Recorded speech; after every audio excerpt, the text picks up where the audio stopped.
ಬಡತನದ ನಂತರ ನಿರುದ್ಯೋಗ ಅಂತ ಕರಿತೀವಿ. ಇಲ್ಲಿ ನಿರುದ್ಯೋಗ ಅಂದ್ರೆ ಏನ್ರಿ ಅಂದಾಗ, ಒಬ್ಬ ವ್ಯಕ್ತಿ ದೈಹಿಕವಾಗಿ ಮತ್ತು ಮಾನಸಿಕವಾಗಿ ಕೆಲಸ ಮಾಡಲು ಸಿದ್ಧನಾಗಿರುವ, ಜನರಿಗೆ ಉದ್ಯೋಗದ ಅವಕಾಶಗಳು ಇಲ್ಲದಿರುವ ಪರಿಸ್ಥಿತಿಯನ್ನೇ ನಿರುದ್ಯೋಗ ಅಂತ ಕರಿತೀವಿ.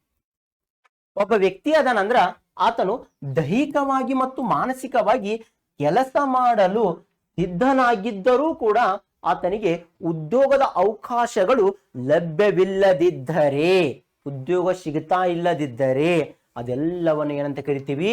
ನಿರುದ್ಯೋಗದ ಪ್ರಮಾಣ ಅಂತ ಕರಿತೀವಿ.